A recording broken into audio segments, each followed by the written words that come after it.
This is an NSAID contextual report. Operator W. Thorne. Today's date is April 4th, 80 AN. We are examining NSAID object 0180. Input item, comment and correspondence from the Antiquarian, Frankfurter Alfred M., August 1931. Comment and correspondence. Full Cry by Richard Barrett Davis, 1782 to 1854, reproduced on the cover this month, is an example of the height of excellence attained by the English sporting painters in the early 19th century. Painted about 1820, its colorful hunt subject reflects, in the careful rendition of detail in nature and movement, the same influence of the 17th century Netherlands and of the 18th century France that produced the more eclectic landscapes of moorland, Constable, and Old Crome. Like the works of the latter artists, it offers a keen artistic pleasure to the lay beholder, yet in this it is unlike many contemporary sporting pictures, which were painted alone for the sportsman who cared less for artistic competence and content than for an actual record of some subject in which he was interested. Mount Vernon as a goodwill ambassador. Even if we do use much of the space on this page and other months to criticize our government for its frequent artistic missteps, we think it was a most intelligent thing to choose to represent the United States at the current colonial exhibition in Paris with a full-size replica of Mount Vernon. There has been much discussion, incidentally, concerning the wisdom and taste of the choice, some of our most prominent citizens arguing that a reconstruction of a 150-year-old building is hardly a fit representative of the United States of today, with its national characteristics most plainly marked in terms of steel, coal, wheat, and cotton. It is precisely this commercial, industrial conception of our country, however, as a prominent American publisher has remarked, that we should attempt to balance in the minds of Europeans with the conviction that the United States boasts not only of its modern accomplishments, but as well and as proudly of its early history and the men who made it. Surely Mount Vernon, symbolic of the period of our greatest artistic achievements, is a happy messenger of American pride in history and native culture to the people of Europe. Indeed, as our French correspondent writes in his notes from Paris this month, the Paris edition of Mount Vernon has occasioned astonishment and admiration aplenty among the visitors to the colonial exhibition, and most of them have been most surprised and pleased to have discovered not only American art history, but as well the evidence that the forms and spirit of our colonial period were bound up so closely with the contemporary art of France under Louis XVI. Not only that, but that most of our neoclassic art originated, as did the English, in the excavations at Pompeii conducted by the French. To Americans abroad, the Mount Vernon at Vincennes doubtlessly conjures up the thought that Washington might be far happier there today, where he might enjoy the vinous conviviality he loved so well, than within the walls of the original on the banks of the Potomac, where a noble experiment would allow him only spring water at table. Nevertheless, we feel that our readers will be interested to know that the government has at last seen fit to recognize our national past in as great a measure as our present in the representation of the United States to foreign countries, and that it has chosen so fine an example as Mount Vernon. Cause for regret lies only, as our Paris correspondent writes, in the fact that so few of the furnishings shown at the colonial exhibition were original. Assuredly, it would have been easy for the government to appeal successfully to our museums and private collectors for the loan of representative decorative art. Alfred M. Frankfurter. Cut render in 3 parts. Barrett Davis, 1782 to 1854. Re-pro, and as proudly owe its early accomplishments, but as well, month is an example of the height it. History and the men who made the English sporting painters in lick of the period of our e-test, surely Mount Vernon, Simb, painted about 1820, its colorful messenger of American pride, artistic accomplishments, is a full rendition of detail in nature, the people of Europe. Indeed, as in history and native culture, to whence of the 17th century, S. in his notes of Paris, this our French correspondent, Rai, H. Sen, Y. France that produced, Mount Vernon has occasioned, month, the Paris edition of Morla, Constable, and Old, plenty among the visitors to the astonishment and admiration later artists. It offers a keen of them have been most surprised, colony position, and most older, yet in this it is unlike many, not only American art story, and pleased to have discover which were painted alone for forms and spirit of our colonial.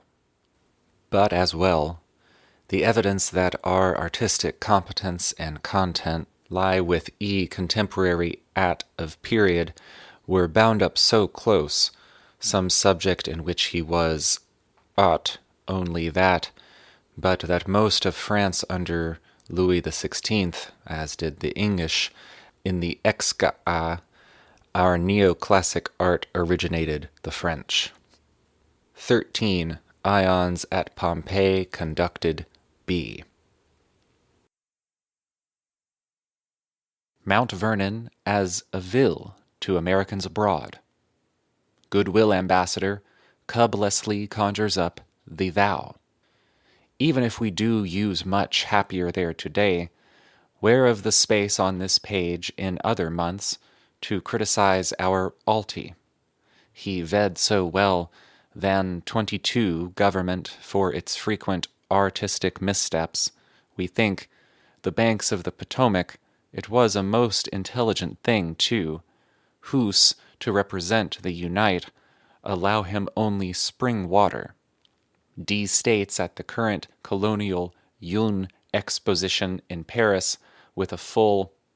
Nevertheless, we feel the size replica of Mount Vernon.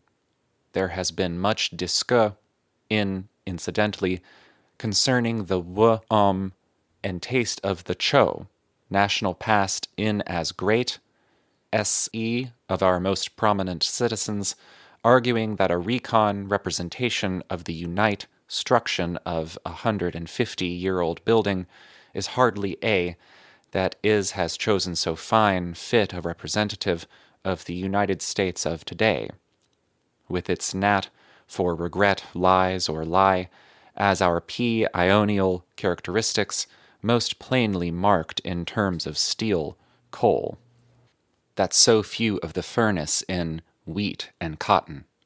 It is precisely this commercial industrial were original. A surely inception, your country, however, as a prominent American pub, government to appeal Isher has remarked, that we should attempt to balance, in the collectors, for the loan of boons of Europeans, with the conviction that the United States boasts not only of its modern. Section 3. Full cry by Richard. Mount Vernon at Vincennes douced on the cover this right, that Washington might be far of excellence attained by might. Enjoy the Vinius convivi. The early 19th century within the walls of the original, on hunt subject reflects in the cas vers a noble experiment would end movement, the same inflatable. Netherlands and of 18 our readers will be stead to the more eclectic landscapes of has at least seen fit to organize our chrome. Like the works of the measure, as our present in the artistic pleasure, to the lay behead states to foreign countries, and contemporary sporting picturn, example as Mount Vernon. Cause the sportsman who cared less for his correspondent rights in the fact than for an actual record of G's shown at colonial exposition, interested.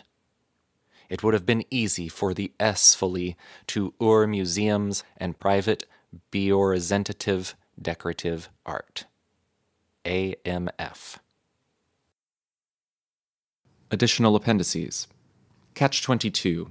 The title refers to a fictional bureaucratic stipulation that embodies illogical and immoral reasoning, the idea being that if one pleads insanity to stop flying missions with a high mortality rate, one is in fact sane. However, one must be insane to keep flying those exact missions. The opening chapter of the novel was first published in 1955 by New World Writing as Catch-18. But Heller's agent, Candida Donadio, asked him to change the title to avert its confusion with Leon Uris's recently published Mila 18.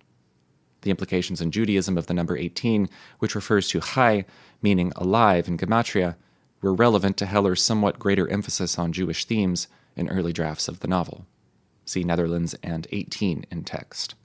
I read this quote as John Flansburgh intoned in my ears, "I'm insane, I'm insane." Briefly on Erasmus. For one thing, I made a joke about Erasmus while quoting from The Praise of Folly on Earth Hotel 113, having seen the quote earlier that morning. I hope that joke played into the correct amount of layers of irony. The reference to the correct pronunciation of eta, forming parties fervently for and against, is funny to me, in that Erasmus was lurking all this time, both in my notes, see appendix from operator notes, but also in this cut-up. Erasmus has been abound. The fools might have won, very sorry to tell you, Gerard. A portrait of Erasmus was the subject of one of the gallery showings described in Notes from Paris in the Antiquarian, enclosed as Appendix A. Excalibur. There are obvious relevancies in play when Henry V and Excalibur are brought together. For one, the Sword and the Stone myth is set by different authors at either explicitly London or generally in the land of Logres, which can be a city but also associated with the real London, copies of copies. Looking back at my footnote for law, Old English lagu, ordinance, rule prescribed by authority, regulation, right, legal privilege from Old North, lagu, law, collective plural of lag, layer, measure, stroke, literally something laid down which is fixed or set, constructed to be from Proto-Germanic, lagam, put, lay. So lay, lie, law, roll together. Excalibur itself was a replacement for another broken sword in some retellings. Hemmer-Purgstall Joseph von, author of Fungruben des Orients, 1816, a major work of anti-Templar Mason pseudo-history propaganda.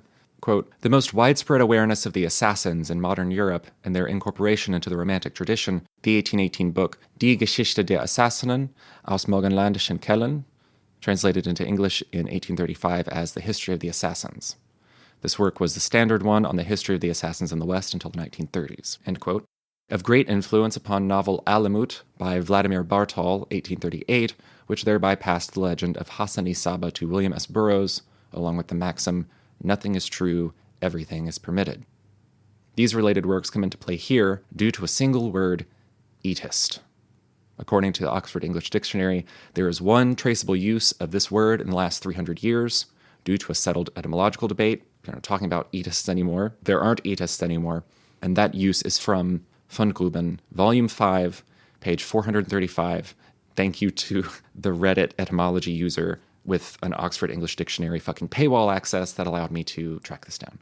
The literary feuds of Erasmus, Beza, Czech, Scaliger, Wetstetten, where the etists and etists give play to their disputes. This even relates to the ongoing rewrite of Zircon, which continues to hold me captive, in that it was held in legend that Saba sequestered himself in the Tower of Alamut for 30 years, leaving only a few times to go to the rooftop and look at the sky. This is disputed due to the activities and the scale of operation attributed to him as Master of Assassins of Alamut. And it must be noted that William S. Burroughs saw himself as a reincarnation of Saba, literally, like channeled him, because of course he did. That's where we get the famous last words from Hassani Saba. Are these the words of the boards and governments and syndicates of the earth? It's awesome. It's crazy. Quotes on induction. Unlike deductive reasoning, such as mathematical induction, where conclusion is certain, given the premises are correct, inductive reasoning produces conclusions that are at best probable, given the premises provided. I made a very careful distinction between the conduct of life and the contemplation of the truth. As far as the conduct of life is concerned, I am very far from thinking that we should assent only to what is clearly perceived. From time to time, we will have to choose one of many alternatives about which we have no knowledge. Lambdacism. In speech pathology, this is a difficulty in pronouncing lateral consonants. In phonology, it is a pronunciation shift over time, whereby l or other closely related phonemes are substituted for other sounds, typically r, as Sally for Sarah or Molly for Mary. However, there is an archaic, squabbling kind of term, similarly to etism, atism. It is a rhetorical accusation that you too frequently repeat the letter L in your speaking or your writing. It's not just alliteration, it is alliteration. Nazi plunder. I mentioned the SS seizing art from museums and from private collections. The SS didn't do this. Nazis, they made it a whole department for it, and that's who did it. Quote, that one guy, a successful artist denied admission to the Vienna Academy of Fine Arts. thought of himself as a connoisseur of the arts, and in Mein Kampf he ferociously attacked modern art as degenerate. He considered Cubism, Futurism, and Dadaism products of a decadent 20th century society. When Hitler became Chancellor of Germany in 1930... it's fucking weird that all those things fucking came out of World War I, which he served in, and he didn't take away that maybe we shouldn't fucking kill a bunch of people, but whatever. Goddamn idiot. When Hitler became Chancellor of Germany in 1933, he enforced his aesthetics. The Nazis favored classical portraits and landscapes by old masters, particularly those of Germanic origin. Modern art was dubbed degenerate art by the Third Reich. All such art found in Germany's state museums was sold or destroyed. With the funds raised, the Führer's objective was to establish a European art museum in Linz. Other Nazi dignitaries like Reichsmarschall Hermann Göring and Foreign Affairs Minister Joachim von Ribbentrop also took advantage of German military conquest to grow their private art collections. Because of course they did. Pompeii. The association between Pompeii and 13 is interesting. The original Garden of Fugitives exhibit that people generally know, National Geographic runs those every few years. There are 13 people there. There are 13 bodies that were not recovered, but evidenced. In 2023, in a domus next to a house with 2 elaborate erotic frescoes of Leda and Priapus, 13 cast terracotta figures were found on what is assumed to be a display shelf that held many other figures were all broken. But 13 were recovered. A domus is a townhouse of the wealthy, often centered around an atrium. They would go live in the country, but if they needed to be in town, they would come live in that empty house, I suppose, that was being kept by servants. It is hypothesized that these figures were used in retelling of mystery cult cycles related to Cybele and Attis, reflecting again the memory code practice of using figures as mnemonic devices to act out stories on a miniature stage. I couldn't find citations on this. Fucking get it together, Italy. In the memory code by Lynn Kelly, I've been working with that lately, deriving some principles and just doing some research. The using of objects, anything from rocks and shells to drawing a miniature stage in dirt, using objects to tell a story on that miniature stage as a way to both remember the stories, as to interact those things, as to synthesize. All that stuff is described in the memory code. Lynn Kelly is a memory champion. It's a small compendium of mnemonic applications. But I thought that was really interesting, that this 13 on a map circled underneath the cut-up that talked about Pompeii both referred to aluminum and both of these figures. It's just interesting, these webs of meaning, or whatever that form significance is. If I need to repeat some of this in a Severance talk, I can. It's a television series by Apple. I'm sure you've heard of it. Lumen, a global conglomerate, has an office building and an upper conference room that has a lot of play in season 2. It's a tall central building with kind of an overhanging upper level, think of like a T, and that upper level is glass and it overlooks the whole area. There's a conference room that stuff happens in overlooking that. I was reading A Tramp Abroad as we watched this episode, and it was just so striking to me. Quote, "Now if one turns and looks up the gorge once more, he will see the Schloss Hotel on the right, perched on a precipice overlooking the Neckar, the river, a precipice which is so sumptuously cushioned and draped with foliage that no glimpse of the rock appears. The building seems very airily situated. It has the appearance of being on a shelf halfway up the wooded mountainside, and it is as remote and isolated and very white, it makes a strong mark against the lofty, leafy rampart at its back. This hotel had a feature which was a decided novelty, and one which might be adopted with advantage by any house which is perched in a commanding situation. This feature may be described as a series of glass-enclosed parlors clinging to the outside of the house, one against each and every bedchamber and drawing room. They were like long, narrow, high-ceiled bird cages hung against the ceiling. My room was a corner room and had 2 of these things, a north one and a west one." It's Twain, 1880. This won't make much sense until later, but putting it into record. This also gives strong effect of the atrium procession, memory technique, itself encountered in Severance much later in our continuity, the elevator as a liminal transference zone, specialized purpose spaces beyond typical uses. It's all very there. The initial example that I used to outline an atrium itself, following exit between an elevator and a designated room. Quote, "Round and high space, easily crossed on foot but seemingly vast. Using an example of encoding birds of North America, this atrium would have an effect of a bird cage extending high above the operator, establishing the category before recalling and entering a room." Additionally, it might be noted that viewing to the north and west from a space granted some special or conspicuous significance echoes the opening of the Great Seal Fearsome Crown incantation given in Davila, when translated through the cubic arrangement outlined in the Sefer Yetzirah. If you're listening to this and you know what the fuck I'm talking about, we must meet in person and talk about this. Not heard of the Great Seal Fearsome Crown even, though that's cool, we should talk about it. But if you know what I mean by that, what I just said, you are fated to have heard this and we must discuss it. Though I imagine you probably are aware of that by the pounding heart in your chest.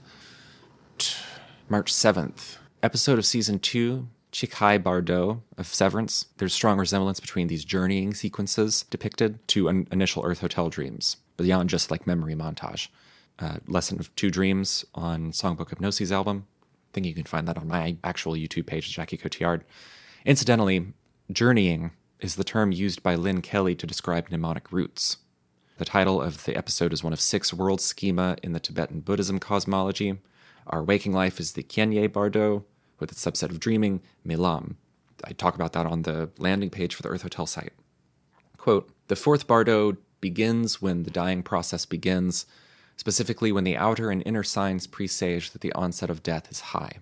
The Bardo continues through the dissolution or transmutation of the elements until the external and internal breath has completed. This element dissolution leads to the state of consciousness known as the clear light of death. Note, all systems of Tibetan Buddhism agree that the mind's clear light nature is non-conceptual and free from all mental afflictions. Those who are experienced at voluntarily sustaining the clear light consciousness during life are capable of retaining lucid awareness through the clear light, while others lose lucid awareness, blacking out. Meditation practitioners train to retain lucidity during the clear light of death by practicing sustaining lucidity during the clear light of sleep state, accessed via lucid deep sleep. That's from Wikipedia. The source text for all this is the Vajrayana corpus Profound Dharma of Self-Liberation through the Intention of the Peaceful and Wrathful Ones, 8th century, unearthed in the 14th century, translated into English 1927. There's such a backlog of stuff in this language and many others that just are waiting to be read. This was an early Western reception of a Tibetan and Vajrayanic text. We know it as the Tibetan Book of the Dead. Similarly to the Book of Going Forth, in the Egyptian, it's very misunderstood.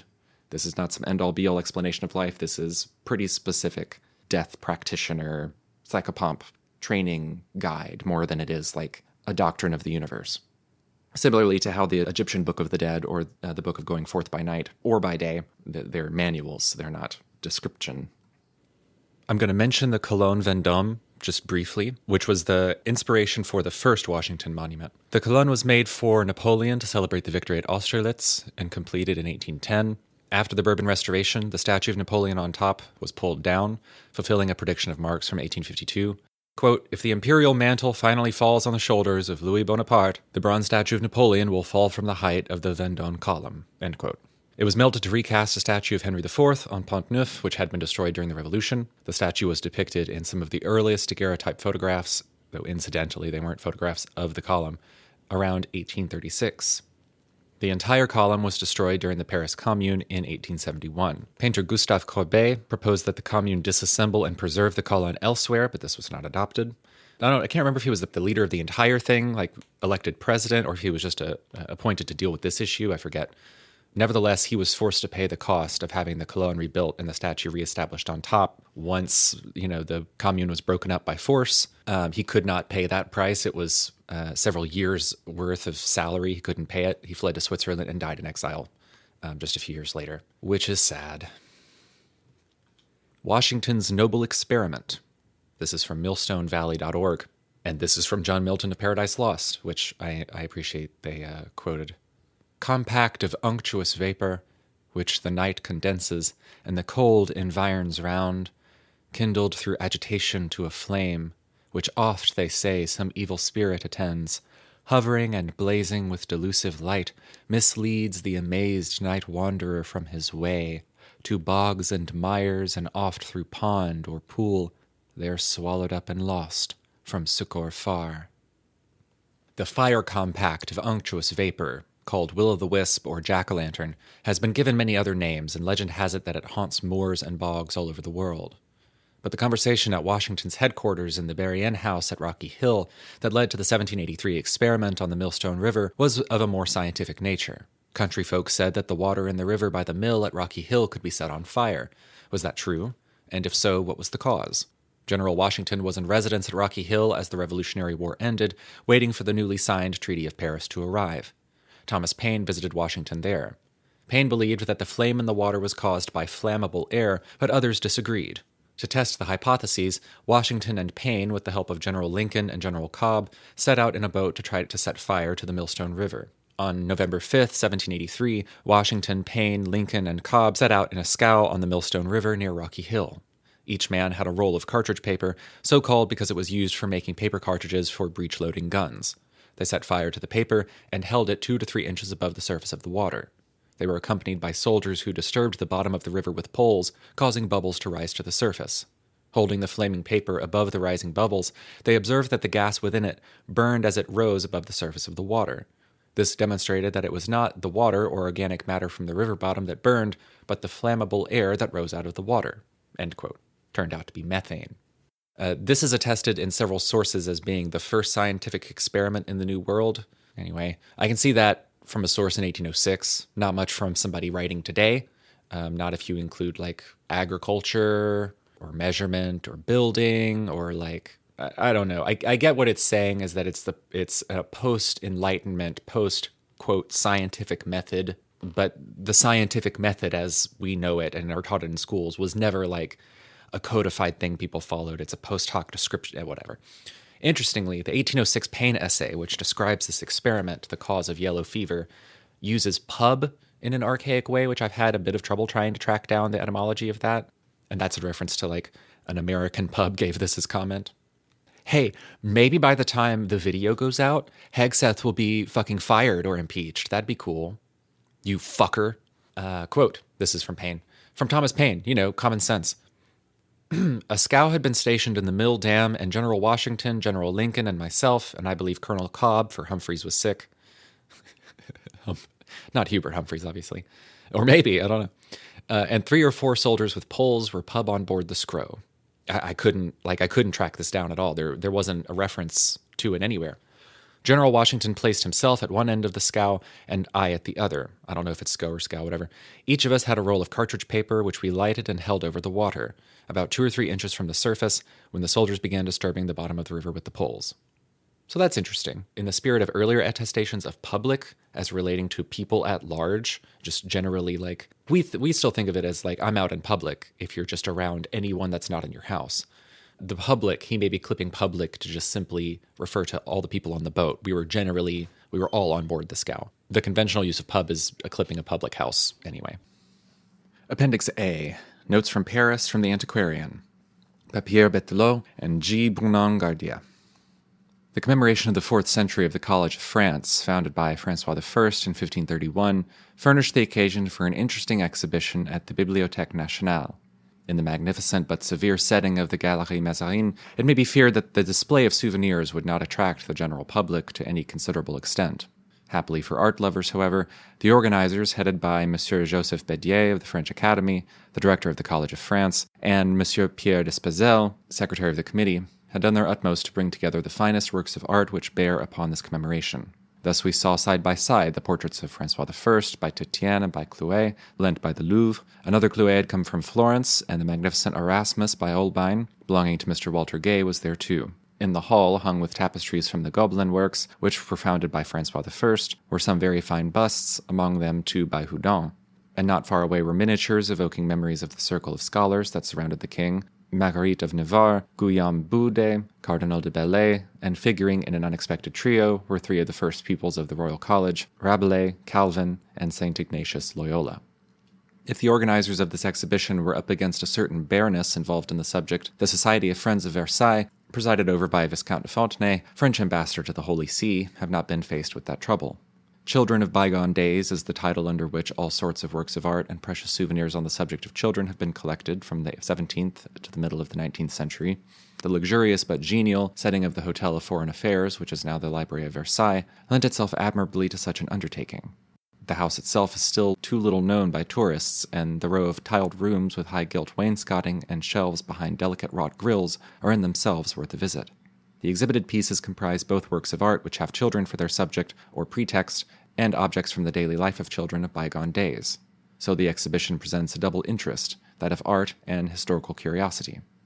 Numerous masterpieces have been brought together: Mignard, Lenain, Drouet, Madame Vignier-Lebrun, Boucher, Chardin, Greuze, Fragonard, Toc, Van Loo, Isabey, Ingres, Boilly are the signatures we find under the portraits of Louis XIV and Louis XV as children, other children of France, the King of Rome, or children's scenes in pleasant variety. Special mention must be made of the prints, for in this hasty collection they are of a quality and importance never yet equaled. We particularly want to point out the series of 30 Children at Play by J.B. Hewitt, completed by 16 original drawings. The dresses, arms, toys, or books having belonged to the royal children doubtlessly form the most striking part of the exhibition, from the toise which was used to measure the size of the Dauphin, son of Louis XV, from his 5th year, to the baby clothes of the King of Rome, each piece embroidered with tiny imperial crowns. Among the toys, the dolls naturally form an important contribution, and all the visitors stop before the sumptuous and charming fancies consisting of 2 small carriages from the 18th century. One, which belongs to the Museum of Versailles, is well known. It had been built to take the Dauphin, son of Louis XVI, around in the avenues of Versailles, and tiny seats are arranged for a coachman and a flunky, still smaller than the royal occupant. The other carriage, lent by Monsieur Helft, is a novelty to the visitors. It is an open carriage of carved and gilt wood, dating from the period of the Regency. Decorated with rare delicacy with marten lacquered panels bearing the arms of Castile, it had been presented to an infant of Spain by the King of France. It is always in this month that the last auctions of the season take place. The auctions of this year are far from having been the attraction of preceding years. The curious collection of furniture from the epoch of Charles X, sold by Viscount Beret, attained very modest prices. As for the famous collection of the financier Octave Homberg, it did not bring half the amount it could have produced if times had been more favorable. This latter sale permitted art lovers to see admirable things, pictures by Boucher, Fragonard, de Chasles, whose daring love scenes have known such favor in recent years. The principal piece of this auction was a Persian prayer rug of very small dimensions, dating from the 16th century, whose perfection of design and delicate coloring make it an object of greatest rarity. The price attained by the small rug was $17,200. The United States of America, endowed with great powers for colonization, since they have been able to transform immense deserts into the powerful states they now are, have wanted, for the first time it seems, to link their past with the present in a colonial exhibition. In the International Colonial Exhibition, therefore, pavilions devoted to Alaska, the territory of Hawaii, Samoa, and the Philippines cluster around a very exact reproduction of Mount Vernon, the home of George Washington. This idea is particularly moving, and European visitors, chiefly French visitors, cannot see this house without emotion, for it contains within its walls so many common memories of the United States and France. It was at Mount Vernon that Washington received Lafayette during his stay in the United States. The two great men, who had come to appreciate and like each other so well, exchanged gifts. Lafayette received a peace dove and brought Washington one of the keys to the Bastille, or at least a reproduction of it. Mount Vernon is, by the way, very much of a surprise. One is astonished to find in the New America a building of such great archaic charm, for Mount Vernon has been built in the colonial Louis XVI style. The production, executed under architect W. Bryant, is perfectly exact and reproduces each feature of Washington's house. Its exterior, as well as the interior decoration, shows a very refined taste and sense of comfort. The only thing one might perhaps regret in this exhibition is that it has not been judged necessary to display a greater number of authentic pieces instead of having recourse to reconstruction. While the majority of galleries are content to show exhibitions and hangings nearly exclusively commercial, the Galerie Saint-Bon has always desired to lend a scientific, even a didactic character to its exhibitions, as they are generally accompanied by lectures. This is again the case with the present exhibition, devoted to the development of sculpture up to the 16th century. In an excellent preface to his catalogue, Monsieur Saint-Bon explains his aims very well. The idea is to make the public follow the rhythm of sculptural schools which have been in constant evolution since the unskilled force of primitive times up to the cliché of decadent schools. There have been great ups and downs, and only very rarely has the balance been struck between two great forces which dominate art: idealism, which leads to symbols, and materialism, which is content simply to reproduce nature. Particularly in the transition stages, the effort is felt, and for that reason special attention is paid to Hellenistic art, more especially to late Hellenistic art, a sort of renaissance of Greek art, notably represented by an admirable marble statue of a bearded young man dated from the 5th century after Christ. Germanic invaders came and destroyed this art, which is so complete and so different from Byzantine art, colored and flat conventionalized design, and from Roman art, expressive conventionalized design. Yet it already contained in embryo all the force of Renaissance art. Some astonishment is perhaps caused by the abundance of fragments. That is intentional. Monsieur Saint-Bon says, in fact, that too often a full large statue is nothing but an industrial work which proves little but the cleverness of the copyist, and these fine pieces were often restored or even entirely made over as time passed. So frequently the fine fragment, or perhaps the sketch, is more important to the historian and the art lover. At a period when facility in pictorial art gave such unfortunate results, Honoré Fragonard, who always painted with joy and ease, obtained a brilliant success. Twice already in 1907 by the Chardin-Fragonard exhibition, and in 1921, his works have been the object of important presentations in Paris. But the exhibition organized recently at the Jacques Seligman Gallery is by no means a repetition.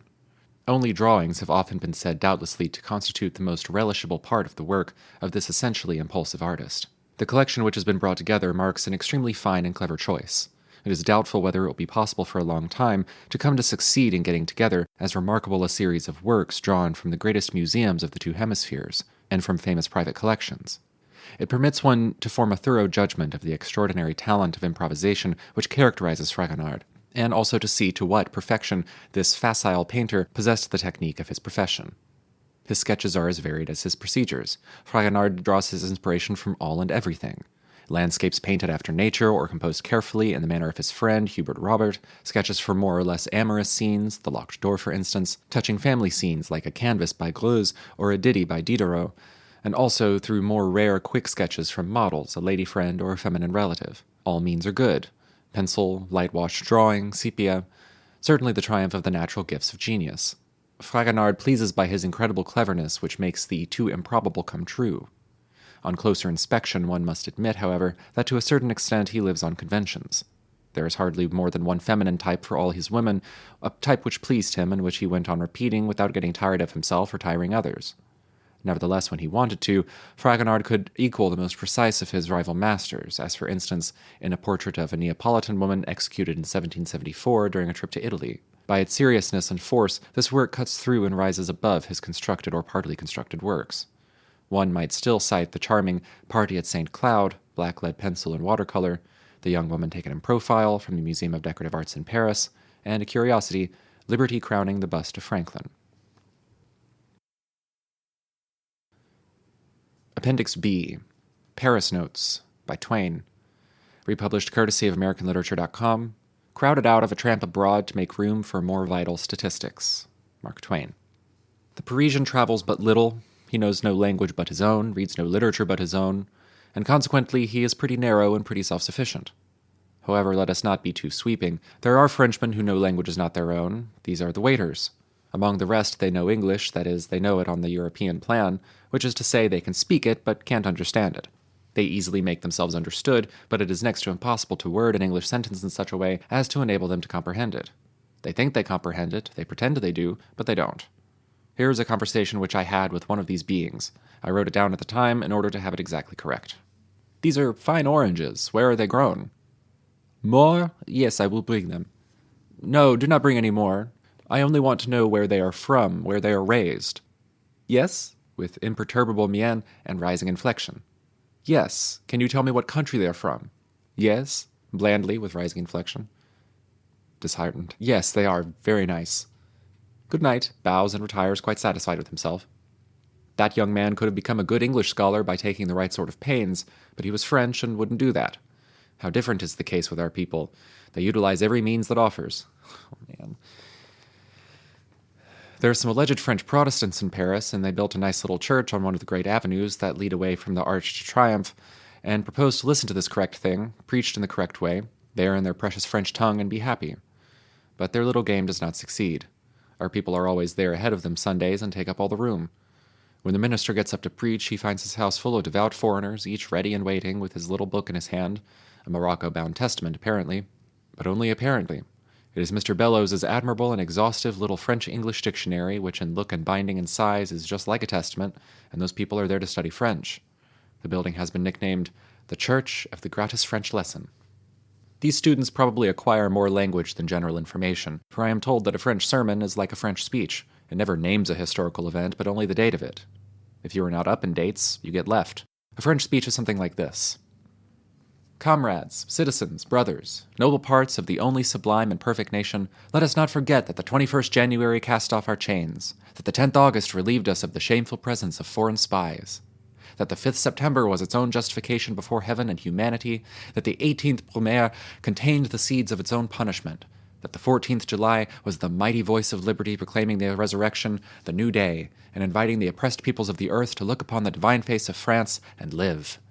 And let us here record our everlasting curse against the man of the 2nd December, and declare in thunder tones the native tones of France, that but for them there had been no 17th March in history, no 12th October, no 19th January, no 22nd April, no 16th November, no 30 December, no 2nd July, no 14th February, no 29th June, no 15th August, no 31st May.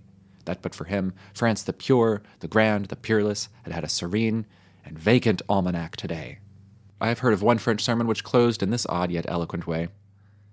My hearers, we have had sad cause to remember the man of the 13th January. The results of the vast crime of the 13th January have been in just proportion to the magnitude of the set itself. But for it, there had been no 30th November, sorrowful spectacle. The grisly deed of the 16th June had not been done but for it, nor had the man of the 16th June known existence. To it alone the 3rd September was due, also the fatal 12th October. Shall we then be grateful for the 13th January, with its fright of death for you and me and all that breath? Yes, my friends, for it gave us also that which had never come but for it, and it alone, the blessed 25th December. It may well be enough to explain, though in the case of many of my readers this will hardly be necessary. When you go to church in France, you want to take your almanac with you. Annotate it.